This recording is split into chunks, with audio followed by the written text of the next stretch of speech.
Shalom from Jerusalem. This is TV7's Israel at War update. And before we're set to deliberate the latest developments here in the region, with specific focus, of course, on the emerging deal between Israel and the Islamist Hamas, it's always important to remember that 468 days ago was when the Islamist Hamas initially launched an onslaught on southern Israel, declaring war that ultimately evolved into a regional scale war. And not to forget that it initially also kidnapped roughly 250 civilians, a smaller number of soldiers, but nonetheless, this evolved into 468 days in which 98 people, Israelis, some of them dual citizens, have been in the hell pits of the Gaza Strip in terrible conditions.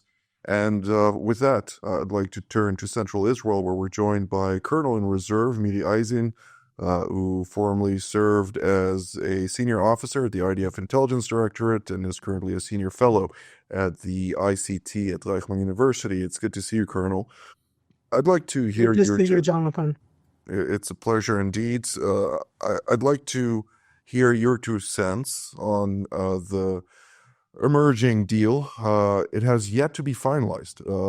Everybody are congratulating, but Hamas has last-minute demands that may be overcome, but nonetheless, dealing with a terrorist organization is never an easy thing. Never an easy thing, and the devil is in the details. And when we say the devil is in the details, although they have arrived at what I'm going to call a framework, which we have all heard about, it's the devil in the details. Do they actually know where the hostages are, who they are, what their situation is? These are not things that I think they even know fully in Israel at this stage.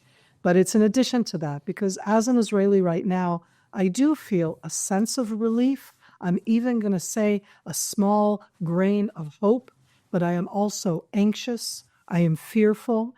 The Hamas terror organization did a genocidal attack, and sadly, it feels as if they've only gotten stronger. The attack itself brought about an enormous change in Israel's position worldwide. These are things that are going to be with us. So I'm so hopeful for the families, but I'm fearful that Hamas will not hold up their side to it, and that we're not looking right now at 4 weeks of relief, but rather at 4 very tense weeks in front of us. The acting leader of the Islamist Hamas Politburo, if we may call it that, Khalil Haya, came out already and said, we're not done fighting Israel. This is just a respite. We are going to reinvigorate our capabilities and capacity to confront Israel until Jerusalem is conquered, until all of Israel is conquered. And of course, the nation state of the Jewish people is dissolved, as he put it. With the details that you've been referring to, I'd like to turn to Central Israel, where we're joined by the former Israel Air Force commander, fighter pilot, as well as the IDF chief of cyber staff, namely Brigadier General in Reserve, Yaron Rosen. It's good to see you, General, and I'd like to immediately also ask you, since the details that have emerged, at least the first phase, 33 hostages to be released. Of them, we do not know how many are amongst the living, how many, as Colonel Eisen mentioned, also are alive, and in what condition. They're speaking about 9 of them being in very grave condition, very ill. And this comes in exchange for 1,000 terrorists that have been apprehended following the October 7th massacre to be released, in addition to approximately 110 terrorists with life sentences in Israeli jails, meaning that they have multiple murders or murder counts in their portfolio. This is something that is hard to fathom on the one hand, and this is not the whole deal. This is just barely a section of a long list of Israeli concessions. So as someone with mixed feelings right now about this deal, what are we to take out of this from the positive angle beyond the hostages? Yeah, what we need to do now is really provide context, contextualize sort of where we are and where this is going. If this was a, bank robbery, hostage situation, and you never, give up to a terrorist or whatever robber is holding hostages. You never negotiate. You never do that. But in a wider context, even with the fact that the hostages we have are civilians, we need to contextualize this in a much wider context of war. We were in war with Hamas and with Hezbollah, and the whole region was in this huge upheaval, and so this is the context. It's not a bank robbery. So in every war, it should end with negotiations, and somehow, even though the sides might hate each other forever, in this case, I also listened very well to Al Jazeera, the Hamas in Qatar, the Hamas leaders speaking about them winning and continuing and everything. But I think that's, of course, the story and the narrative they will build. It will be now a war of narratives. And I think that in the minds of the Arab countries around us, what will be remembered? That is the question we need to put in our minds right now. And that is the long-term victory, how to build the long-term victory of Israel and turn this 15 months long war into a game changer for the Middle East. Now, there are so many things that are in this story. First of all, and first and foremost, for the sort of the heart of Israel, bringing back the hostages and prisoners of war, because there are soldiers there as well, is a very important thing. That is important for Israeli narrative, the Israeli narrative. Never leave a brother or sister behind. A. B. What Israel achieved in Gaza and in Lebanon is unheard of. I am sure that all countries around Israel in the Middle East and now Iran are very, very, will remember this for many more years, if not decades. Now, Israel taking this and turning this into a story of victory, that is where we are right now. Now, we need to disregard the story of the hostages and the concessions that Israel needs to make in Gaza, because it's connected to the first part. And we need to look at the wider picture of how the Middle East changed and the huge success of the Israeli campaign. It should have been shorter. We spoke about that numerous times. And now we have to look forward and build the future of alliances and stability for Israeli security for the long term. Indeed. Well, let's turn elsewhere in central Israel, where we're joined by the commander of the Israeli Air Force Task Force for Air and Missile Defense, Brigadier General in Reserve Doron Gavish. It's good to see you, General.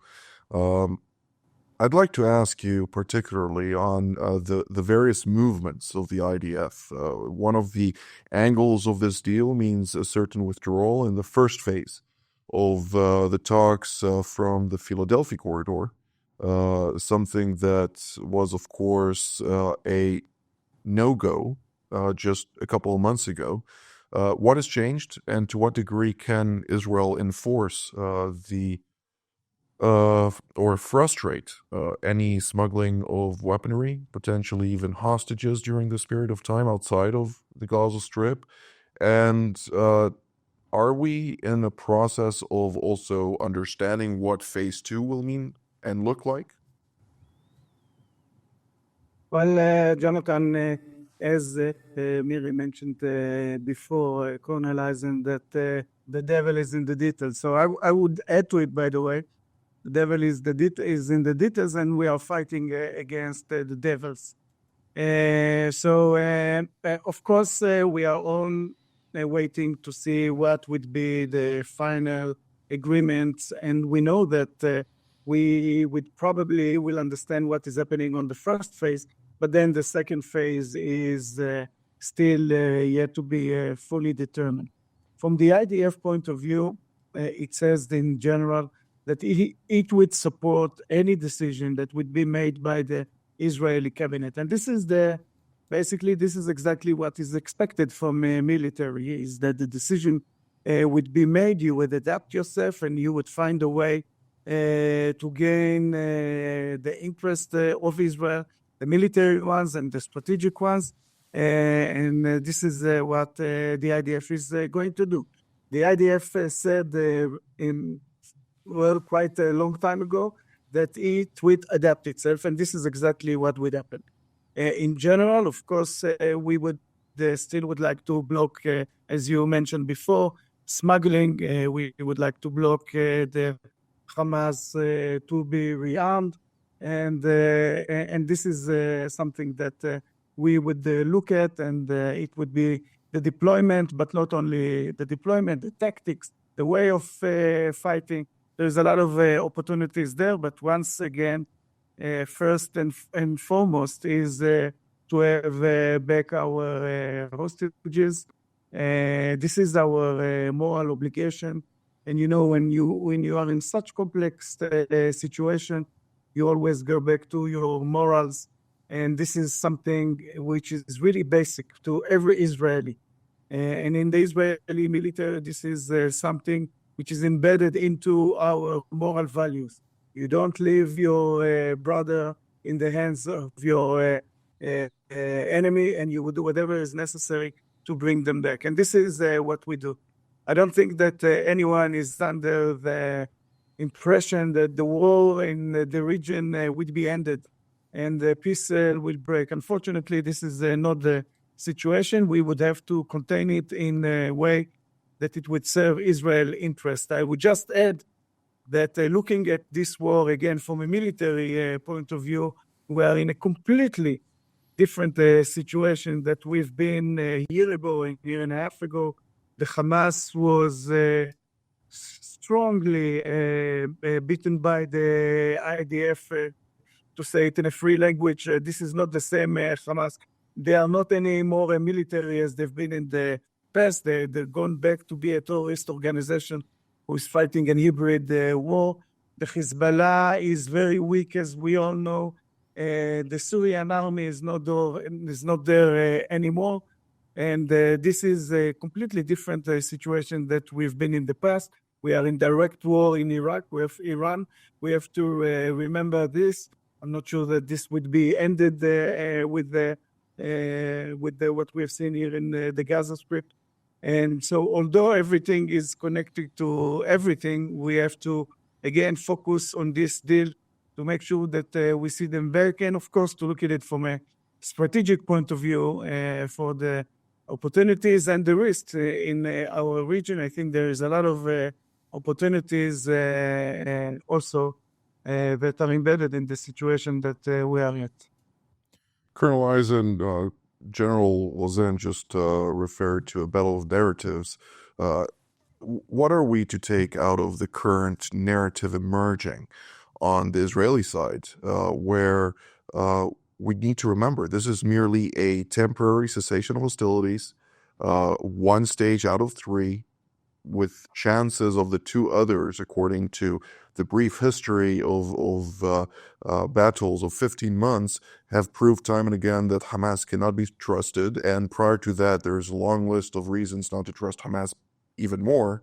But one thing we can trust, and that is that they're going to violate that ceasefire at one point, and this will open the door for various opportunities. Will we receive the backing in the United States, as was pledged by President Trump in recent days? I absolutely think so, but I'm going to add in, Jonathan, your tone, your question. I hear the anxiety in that sense of where we're going to, and I need to push back for a moment. Israel has here completely, in military terms, degraded Hamas and Hezbollah. And Iran is not in Syria anymore. And it's as if we're like, that's not enough of a victory. They're all still here. They're all going to hate us. But we absolutely did a military campaign that changed that equation. And I'm saying it now because I still don't believe Hamas. I don't think that you do with Hamas anything that has anything to do with trust. Au contraire, I'll say in my bad French. You do it thinking that there's no trust, knowing that they're going to violate that, and that's why you build it stage by stage. And at the end, Jonathan, we both need to get the hostages back. I'm going to say something very harsh. The hostages at the heart of this issue are our biggest loss. And that loss happened on October 7th. It's been with us every single day. You can't win in the hostage situation. But we have managed not just to wage war, but to change the equation. And I say that that equation has changed for Hamas. They came into this agreement now not because they feel strong. They can talk as much as they want in the war of narratives. They came into it because they feel weak, because they feel that they don't have backing, because they feel that they won't get more. And I again, that doesn't mean I trust them. It doesn't mean that I think that they'll follow through. I absolutely am expecting violations, but the violations will have a price. I absolutely think that the new administration will back us. And I absolutely think that the backing may not be open, overt in the words that I want to hear, just like I haven't heard enough over the last year. Okay, that's my own Israeli aspect. But I do know, as Doron knows, as Yaron knows, all three of us understand deeply that there is a very strong cooperation with the United States, that there's a very strong understanding of the threat of Hamas, of the possibility of the resurgence of any of these threats, and that we need to show that an October 7th terror army attack is not a viable one. And I feel that we did so. And yet we have the hostages. So in that double way of looking at it, I think that we need to go forward. I don't think that I'm going to trust them. I think they'll violate that. And yet I also feel that we have done very important changes in this war in the greater Middle East, not just against Hamas. Absolutely. Well, with General Gavish having in the backdrop an American and Israeli flag intertwined in an Israeli base says a lot, of course. But General Rosen, when we're looking at the broad scheme of things, and I do agree with General Eisen about the fact that we actually lost on October 7th. When we're talking about the hostages, Jerusalem, the defense establishment, political establishment, all failed Israel's southern residents, and this should have never happened.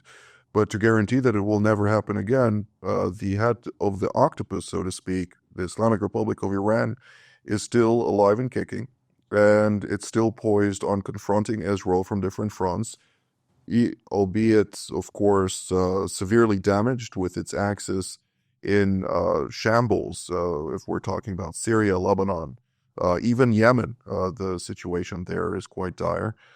Nonetheless, let's focus now for a moment on the Lebanese file. Can we see a reality in which the ceasefire there will be fully enforced, considering the hundreds of violations since the agreement was reached under U.S. predominantly, but also French mediation? I think Lebanon is actually going to be a good surprise in all this complexity that we're looking at. And again, please put many grains of salt on everything that is positive or optimistic. I'm not saying it from an optimistic standpoint. I'm saying it from what I see happening in Lebanon. Lebanon is completely changing. As part of all the changes that were just mentioned, that Israel and the IDF, through the military blows, completely changed the political landscape inside Lebanon. And you can see that after not having a president for a very long time, and the president in Lebanon is a very important figure. He is, like in the United States, he is the commander-in-chief of the armed forces. And he is, minutes ago, he was the commander-in-chief of the armed forces. So just reaching that in a matter of 1 or 2 months is a huge success. And it shows you how the internal politics in Lebanon are changing. I think that facing Lebanon, facing Israel, and facing what's going on in Syria might be another surprise. Again, slightly optimistic. I think there's an opportunity here to create a change with Saudi Arabia and Lebanon. That's how I would look at this strategically. I would try to connect Saudi Arabia, which supports greatly Lebanon, has huge interest there with the United States, who is a very important player, to try to completely change the context of Lebanon vis-a-vis Israel. So even I would go all the way into seeing how we can sort of get Lebanon into the Abraham Accords in maybe a longer timeline or whatever. But I would really think out of the box, and I'm sure that we need to take care of the DMZ, the South, without Hezbollah still. But I think Lebanon is a huge success in the sense that it completely changed the nature of politics. And now the Middle East, like the Middle East, will have its surprises, and Lebanon with its complexities. But I think we might even see some good directions that Lebanon is taking. God willing. General Gavish, I'd like to ask you to divert our attention to Ansar Allah, namely the terror organization which is dominated by the Houthi tribe in Yemen, an Iranian surrogate or proxy, whatever we want to call it. Well, they're somewhat delusional with regard to expecting everybody to sit quiet and just let them go unscathed after conducting their terrorism both in the high seas as well as vis-a-vis the state of Israel. They believe that they're now at the ceasefire together with Gaza. Is that the case? Well, days will tell, Jonathan. And as I mentioned in the past, that today the way that we are looking toward our region, it is not only if they have attention, it's also if their capabilities which are aimed toward Israel. And we can stop here. So in general, of course, days will tell where things are going. No one of us have this crystal ball. We are just at the beginning of the re-equation, as it was said by Miri before, and as the Yaron said, that we are just now in the beginning of something. So it will take time to see where are we going. When we go back to the Israeli interest, it is for sure what we should look at. The security of Israel, and the security of Israel means that we have to do what we need to do in the defense, but also that we would have to do what we need to do in the offense in order to defend Israel. And allow me to say, Jonathan, I'm sitting now in my military office, and in my back you see the flag, which is a combined flag of the United States and Israel. And this is how we see the relations between CENTCOM, led by General Kurila, the IDF here in Israel. Super intense, super close cooperation. And as I mentioned more than once, we have this statement among us, partners in peace, brothers in war. And this is how we feel in this region. Unfortunately, we are still in war. We want those wars to be short, that those opportunities, political opportunities, would be raised. And I do see that there are some opportunities, as I mentioned before, in our region. And so hopefully that the military effort would allow this diplomatic and political situation to raise a better future to our region. And if I may add, instead of thinking about Greenland, looking at Daron's flag, just maybe go for Israel. Well, with that, we don't have very much time left, and I'd like to hear each and every one of you. You have roughly 25, let's say 30 seconds each. Colonel Eisen, we'll start with you. I'm not going to be delusional. This war is not over, but this stage of the war is. And I feel that at this stage, we have done real impact, and there's a possibility for change. Let's keep that as a small hope. General Lazan? Maybe from there, I would take, assuming that the hostage deal will advance somehow, magically, I think Israel needs to build a new strategy for how it views the Middle East, how it views Turkey, Syria, and the Qatarian axis, the Muslim Brotherhood axis, and start building the alliances that will counter these things, given that we do the checkmate with Iran. General Gavish? From a military point of view, I think that there is no doubt who won this war. But as we know, it is not only about military, so we might move to the next stage now, although probably we still have to do and be part of some military actions. And the last thing that we all really hope for the successful of this hostage deal, and we all hope to see our hostages back here in Israel, the military one and of course the civilian ones. Absolutely. Well, one point that I would add is the fact that Marco Rubio came out and said about Iranian efforts to start a negotiation process just a couple of days before the Trump administration enters office with the Europeans about their nuclear infrastructure and program is delusional from the incoming state secretary. And President Donald Trump came out and said that he guarantees there won't be any nuclear program in Iran that would edge towards a nuclear weapon capability, something that, of course, the Iranians are taking note of, and so do we here in Jerusalem. So we are waiting and seeing. Usually Trump fulfills his promises, so the Iranians are on edge. But with that, I'd like to thank General Rosen, Colonel Eisen, and General Kavish for all of your insights. I'd like to thank all of you at home as well. Until our next edition from here in Jerusalem. Shalom.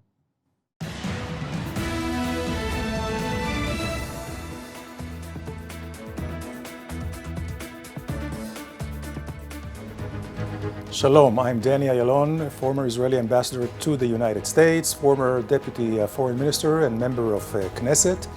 Today, I'm very privileged to be hosting TV7's Middle East Review and also being a panelist of the various shows of TV7, which I find the most enlightening, most educating if you really want to understand the world, the global scene as well as the regional scene of the Middle East. It is worthwhile to watch TV7.